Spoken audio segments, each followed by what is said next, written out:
Hello बच्चों, this is OP Gupta. पिछले कुछ सालों से सीबीएसई का पेपर क्लास 12th के लिए काफी डिफिकल्ट आ रहा है। ऐसा बहुत सारे स्टूडेंट्स और बहुत सारे टीचर्स का कहना है। मैं स्पेशली मैथ के बारे में बात कर रहा हूँ। इनफैक्ट इस बात से मैं भी कुछ हद तक एग्री करता हूँ। हमारे पार्लियामेंट में भी ऑनरेबल एमपी ने इसके बारे में एक स्टेटमेंट दिया था इन दिसंबर 2021। चलिए जरा मैं आपको पहले वो स्टेटमेंट दिखा देता हूँ। श्री एन के प्रेमचंदन जी। Sir, I have given the notice of adjournment motion. I am thankful to the Honorable Speaker for providing me an opportunity to speak on this zero hour.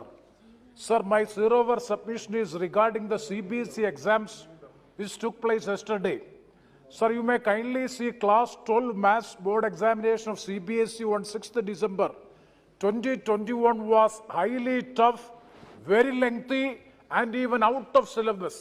Sir, most of the questions which was put yesterday in the CBSE maths examination was out of syllabus. Also, the students are totally depressed and mentally down, and that may affect their future prospects also. So, it is very important to note that CBSE 12th examination is very important. The results are very important as far as higher education is concerned. All the higher education for the professional courses, CBSE, this 12th standard is very important. Sir, at the same time, you may kindly see that is a state syllabus, it is very easy, and ICS syllabus, it is very easy, exams are very easy.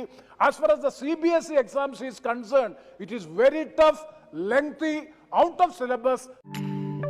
तो जैसा कि आप लोगों ने इस पूरे statement में देखा कि हमारे ऑनरेबल एमपी ने ये बताया कि क्लास 12th का mathematics exam out of syllabus और डिफिकल्ट आया है। वेल, सीबीएसई को ऐसा तो नहीं करना चाहिए। इनफैक्ट मैं ये मानता हूँ कि सीबीएसई का पेपर सीबीएसई के सिलेबस के ऊपर ही बेस्ड होता है, इससे बाहर तो वो नहीं आता है। लेकिन 1% अगर हम ये मान भी लें कि पेपर आउट ऑफ सिलेबस था, तो क्या पेपर बनाने के प्रोसेस में किसी भी स्टूडेंट का कोई कंट्रोल होता है? तो बिल्कुल नहीं।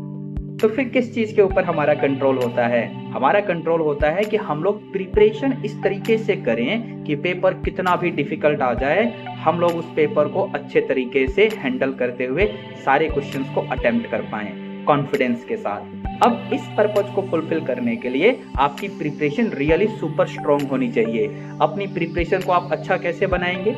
इसके लिए आपके सिलेबस के जितने भी चैप्टर्स हैं उनके सभी इंपॉर्टेंट क्वेश्चंस आपको करने होंगे। आपको सैंपल पेपर्स की भी प्रैक्टिस करनी होगी।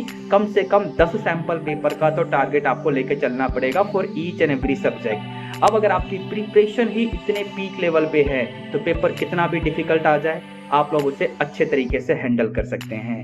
So I wish you all the very best for a best preparation for a super duper performance in board examination. We are on mission, math mission.